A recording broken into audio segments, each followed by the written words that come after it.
Sejam bem-vindos a mais um Condomínio Soluções, o programa que trata do dia a dia condominial. Se inscreva no nosso canal da Conde TV, ative o sininho para receber informações dos próximos programas. Estamos aqui com o nosso, como diz o Maurão, nosso time de síndicos 5 estrelas, né? 5 não, síndico 5 estrelas. Gustavo Moretti, Mauro Possato. Hoje, quem dá o tema, Mauro Possato. E aí, pessoal, hoje o Walter tá cheio de graça nas aberturas dele, mas vamos em frente, faz parte. Fiz uma cirurgia, né? Ele tá todo metido. Olha o Paquita, ó. Os próximos programas já vai fazer sem óculos, todo jovial e tal. Daqui a pouco vem um programa, um uniforme de academia. Crise da meia-idade, será, Mauro? Crise da meia-idade. Crise da meia-idade. Afinal de contas, eu fiz 5.6, né? Eu vou fazer 5.0, tô me espelhando no senhor, vai virar meu mestre. Muito bem, pessoal, o tema de hoje a gente vai falar a respeito dos cuidados e problemas que a gente enfrenta na troca de uma empresa terceirizada de mão de obra, quer dizer, uma equipe de portaria, de limpeza, em alguns condomínios até zeladoria, manutencistas e situações assim, a gente vai debater um pouquinho. Tem a questão que eu costumo dizer que é um processo muito complexo de ser feito, não é simplesmente sai uma empresa, entra outra, envolve toda uma questão da rotina do dia a dia que tem que ser assumida por essa nova empresa. E aí a gente passa quando você coloca uma empresa nova, geralmente você vai levar de 3 a 6 meses para conseguir estabilizar uma equipe que realmente se encaixe com aquele condomínio, com o perfil daquele condomínio. E muitas vezes as reclamações começam no dia seguinte que a empresa nova já assumiu, quer dizer, o pessoal caiu de paraquedas lá, mal sabe onde estão as coisas no condomínio ainda, e o pessoal já está reclamando, dizendo que o condomínio está sujo, que está entrando qualquer um lá dentro. Tem bastante coisa que acontece, inclusive até coisas curiosas, como de repente a gente precisa trocar a empresa de portaria e limpeza porque eles trabalham muito mal, e como é de hábito, que muitas vezes acontece quando a gente vai fazer a troca, a empresa nova pergunta, tem alguém que vocês querem resgatar, tem alguém que vocês querem puxar? 80%. Aí o cara te aparece com uma lista com 80% dos funcionários da empresa são legais e precisam continuar trabalhando. Aí você fala assim, pô, mas espera aí. Qual é a mágica, né? Qual é a mágica que está acontecendo? O problema é a empresa ou são os funcionários? Não era mais fácil, ao invés de eu passar por todo o estresse de uma troca, trocar só aqueles 20% que estão com problema e peço para a empresa mesmo fazer isso? Sim. Entendeu? Agora, são situações que a gente passa no condomínio, acredite ou não. Tipo assim, a gente tem uma empresa lá com... Aconteceu comigo, vamos resgatar, e você vai ver praticamente o quadro inteiro de colaboradores tinha que migrar de uma empresa para outra. Falei, cara, gente, só para dar trabalho, né? Mas vamos lá, Gustavo. Em relação a esse ponto da troca, tem 2 aspectos que eu queria tratar aqui. Primeiro, em relação a isso. Eu enfrento isso num dos condomínios que eu tô, que o pessoal tá goela abaixo com a empresa terceirizada que está lá, porque eu vi lá atrás uma contratação que não foi muito transparente, não foi explicado a eles as formas e tal, e eles pegaram o ranço dessa empresa e eles querem qualquer coisa que eles querem trocar, tudo é motivo. Aí eu falo, legal, né? Tem umas multas lá, umas amarrações no contrato, a gente pode negociar, vamos deliberar em assembleia, a troca, tranquilo. Ah, tá, mas a gente quer... E qual que é o seu motivo? Não, porque a limpeza tá ruim, porque o controle de acesso tá falho, entra qualquer um. Ah, legal, então vamos trocar. Não, mas a gente quer manter alguns. Quem são? Ah, tinha uma lista lá que dava mais de 80%. Mas não, mas aí então tem alguma coisa errada. Então, assim, qual que é esse problema? É a política, é o motivo da troca. Ou é alguém que quer um benefício, né? Alguém do conselho, variar, né? Ou da gestão, ou alguém ali que tem algum objetivo obscuro que quer trazer empresas. Então, esse é um grande problema que a gente enfrenta e tem que encarar. E o outro problema que eu atravesso hoje, que é algo que a gente precisa deixar bem claro isso. Tem uma empresa que está há 10 anos no condomínio, já está acomodada, está cansada, os moradores, não, a gente quer trocar, foi feita uma enquete, vamos trocar, legal.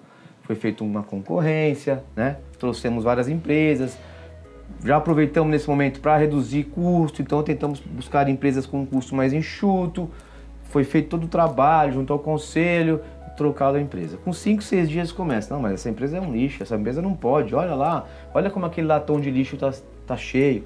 Como o Mauro acabou de falar, leva de 3 a 6 meses para a pessoa poder entrar no eixo. Tinha uma empresa que estava lá há 10 anos, elas conheciam. Por pior que ela seja, ela conhecia a rotina do condomínio, ela conhecia a senhorinha que hora que ela saía.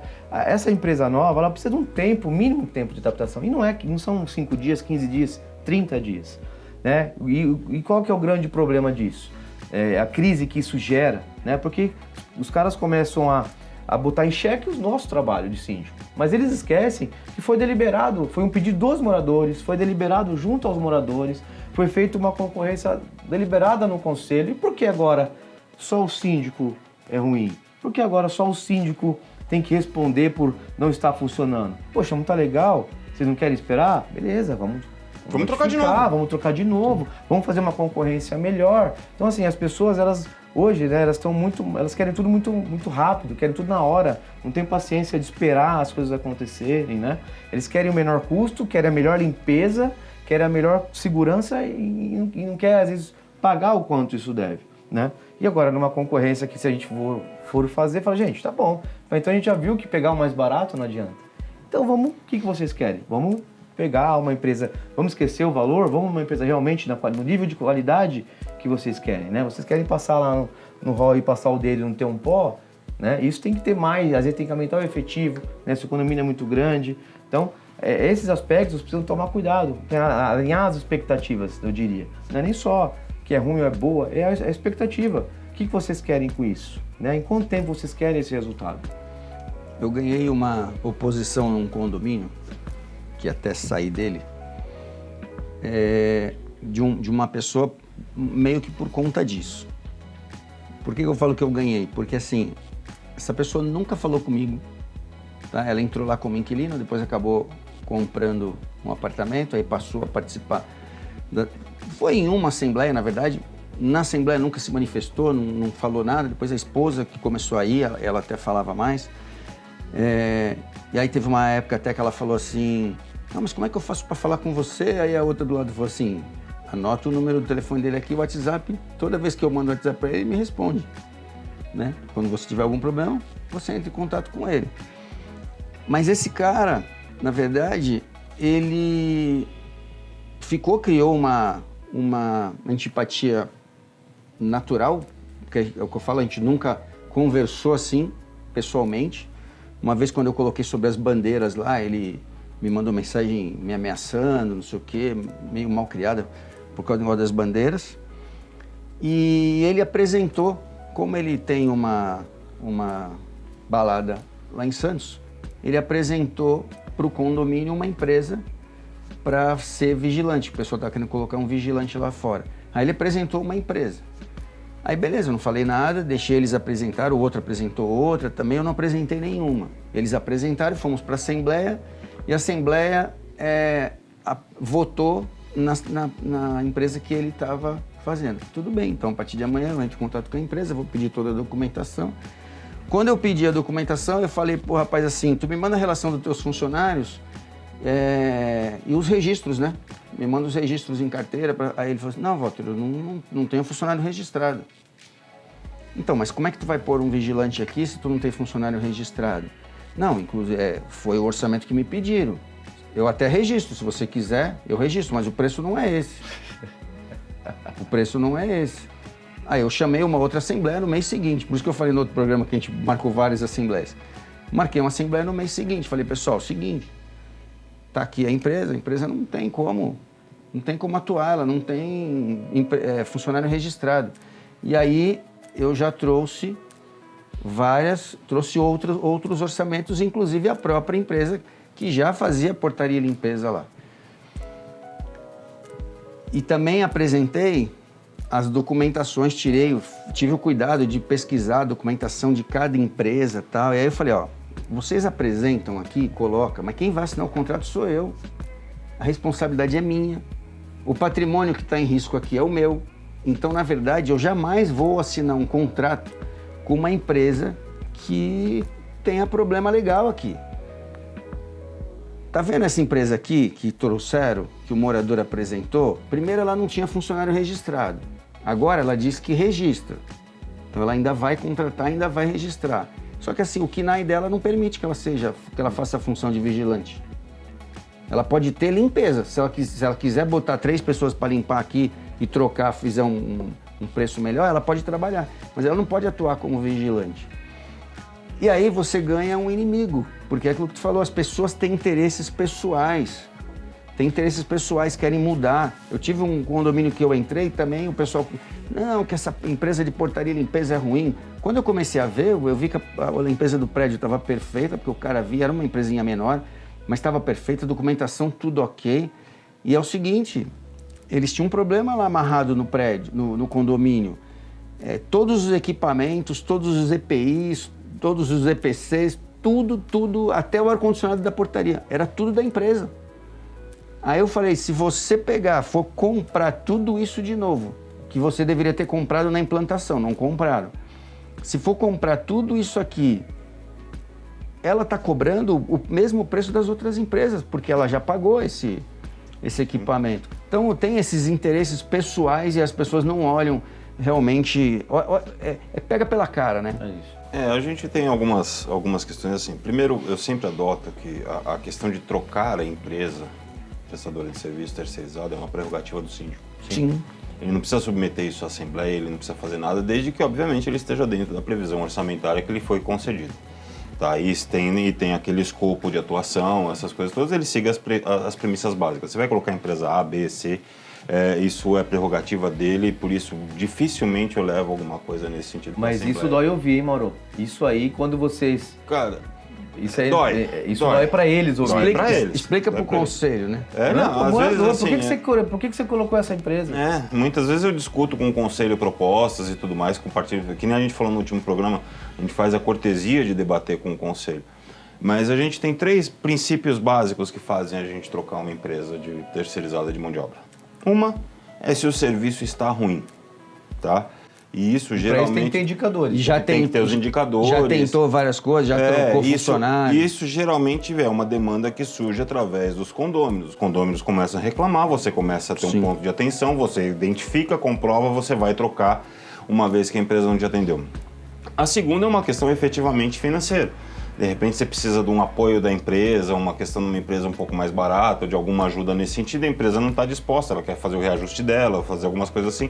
A negociação de renovação ou de dissídio coletivo demandou que você busque uma alternativa com melhores condições financeiras para o condomínio. E a terceira é uma questão relacionada à própria segurança jurídica do condomínio. Ou eu tive uma empresa que num determinado momento apresentou toda a documentação e depois a gente, naquela checagem periódica, o pessoal identificou que uma das certidões era falsa. Cara, na hora que bate uma certidão falsa, de imediato você já troca. Eu falei, acabou a brincadeira, já manda aviso prévio, vou correr aqui. E aí você, Se o que você viu é isso, imagina aquilo que você não vai pegar. Exatamente, sabe? E a gente não pode esquecer, pessoal, que não é o simplesmente fato de eu ter trocado uma empresa, que as minhas responsabilidades, as corresponsabilidades trabalhistas sobre todos aqueles funcionários que prestaram lá atrás... Não existe mais. Deixou de existir. Por exemplo, essa que a gente pegou, e aí entra a importância da gente ficar de olho. Quando eu peguei a certidão falsa, na hora eu mandei aviso prévio, tal, não sei o que, acelera, troca rapidinho a empresa e tal, e o condomínio ainda tomou um ferro de R$ 1.500 por conta de umas 2 ou 3 semanas que uma funcionária trabalhou lá e não recebeu. Porque a empresa simplesmente quebrou, óbvio. Se alguém está te apresentando uma certidão negativa da Receita falsa, é porque, cara, já era. O bicho já pegou, já ficou. Entendeu? Então, a gente precisa ter muito cuidado nesse processo como todo de troca de empresas, por conta da rotina, por conta das ações que vão continuar acontecendo, por conta dos motivos que levam a gente a fazer troca. E as pessoas têm que, assim, como eu disse, a gente só tem esses 3 motivos. Ou uma operação ruim, ou uma questão financeira, ou um problema documental, tá? A operação ruim vem de demanda do condômino. O resto é a gente que identifica, sabe? E é prerrogativa do síndico. Acabou. Quer trocar? A gente tem o direito de trocar. E por cortesia a gente discute isso. É óbvio, a gente tem que ter todo um processo de licitação documentado, direitinho, porque vão vir os questionamentos de qualquer forma. Entendeu? Se eu trocar a cor da camiseta do cara ali, porque a empresa quis... Sabe, isso vai dar problema. E muitas vezes as pessoas também têm que entender que quando a gente está com um colaborador terceirizado, não somos nós que mandamos nele. Se a empresa cismar de mandar aquele cara embora, ela vai mandar o cara embora. Sim. Não vai adiantar fazer, mas ele é bonzinho. Fazer abaixo-assinado para o síndico. Cara, Não vai adiantar porra nenhuma, desculpa. De novo. Sabe, aquela história que eu falo para as pessoas, eu não escolho a cor do sofá da sua sala, então eu não posso dar pitaco. Depois do Gustavo, você tem um caso. Por exemplo, eu tenho outras coisas que devem, né? Quando você fazer uma concorrência, é olhar a parte documental, né? Certidões, né? Isso é praxe. Outra coisa muito importante é você identificar se aquela empresa, o capital social dessa empresa, ele suporta, né, o contrato. Fui participar de uma concorrência lá no Campo Limpo. No contrato de R$80 mil, o capital social da empresa era R$1.000. Como que você vai pegar uma empresa dessa, por mais que ela tenha capacidade de atender, né? Então, esse aspecto tem que ser relevado. E outro item importante num condomínio também que eu tenho, um problema, na rescisão, você tem que analisar as condições, né? Porque tem contratos que quando, por exemplo, um contrato que eu tenho, um desses que eu citei, que alguns moradores querem tirar por birra. Quando a empresa entrou, é implantação, é um prédio de implantação, então o que essa empresa fez? Ela financiou todo o enxoval técnico, câmera, cancela, isso, tal, sei lá, em X milhões. E aí o pessoal adorou, né? E prorrogou, e fez em 43 meses, sem juros. Por quê? Porque ela é boazinha? Não, porque ela tem um contrato de R$500 mil, um contrato de serviço de portaria e limpeza de R$500 mil, só que ele atrelou, olha, esse meu contrato de R$500 mil aqui, tá? Se ele for rescindido, esses financiamentos de 43 sem juros tem que ser pago. Tem que ser quitado. Se faltou 20 e 20. E aí as pessoas chegam, Gustavo, tem que tirar. Tá bom, levantei aqui, deve 2 milhões. Não, mas a gente quer rescindir sem pagar multa. Não existe. Não é multa, né, pessoal? Não é multa. Vamos tentar uma rescisão motivada. Tá bom, mesmo que motivada, é antecipação. Então, assim, as pessoas, eles querem... E aí eles brigam porque assim, então a gente vai tirar você para poder tirar isso. Tudo bem, tem que fazer isso, porque se eu rescindir hoje, amanhã eles ingressam com uma ação de cobrança de 2 milhões, de 3 milhões. E aí, olha o passivo que vocês vão ter. Quanto que custa para você se defender de uma ação de 2, 3 milhões? Qual que é a sucumbência? Porque é uma ação líquida certa, né? O juiz vai pegar, entregou o equipamento? Entregou. Parcelou. Rescindiu. Acabou. Então você vai gerar um passivo para o condomínio e quem vai responder isso lá na frente? Sou eu. Então, assim... Só pegando um gancho rapidinho nisso que você está falando, antes de passar a palavra para o Walter, existem duas questões nessa questão da rescisão especificamente. Existe a multa contratual, que às vezes o pessoal vai lá e coloca assim, olha, você paga 50% do que está do saldo do contrato, esse tipo de coisa. E a segunda coisa que é em cima dos bens consignados e uma série de coisas. Sabe, esta multa contratual, que é o 50%, essa você consegue negociar, essa você consegue debater judicialmente. Consegue pedir para a empresa pagar, nova. Você consegue fazer uma série de coisas em cima desta multa específica. Agora, quando a empresa coloca um capital em cima, investe uma grana em cima, cara, esquece. Já era, você vai perder esse dinheiro de alguma forma, ou você vai perder o dinheiro ou você vai perder os equipamentos, sabe? Se você perder os equipamentos, você vai ter que colocar dinheiro para comprar os equipamentos novos. Sabe? Então as pessoas precisam entender um pouco essas diferenças das coisas e o risco dos contratos. Mas aí onde vai o ser humano? Né? É na justiça, no senso de justiça, né?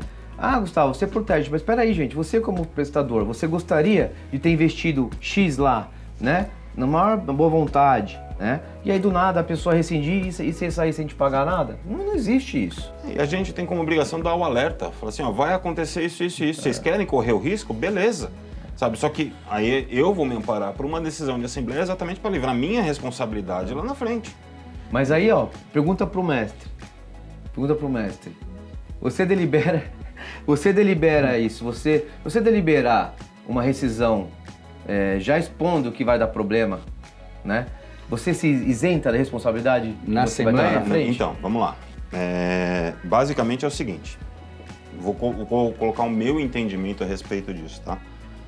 Sempre a responsabilidade, ela primeiro recai sobre o CNPJ do condomínio.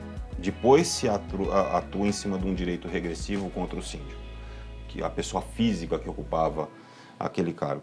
Então, por exemplo, se você chegou numa assembleia, tá, como síndico do condomínio, você expôs todos os riscos de uma forma clara, deixando, olha, se vai acontecer, eles podem entrar na justiça, a gente pode ter que pagar 2 milhões de multa. Isso ficou bem escrito na ata. Se for bem escrito na ata pelo presidente da outra que a gente falou ali atrás.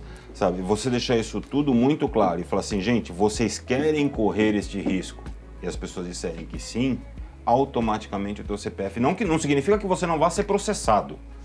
Tá, você vai ter que se defender. Mas você vai ter que se defender em uma série de coisas. Só que a chance de você ser responsabilizado por este fato automaticamente você se defendeu na Assembleia. Sim. Tá?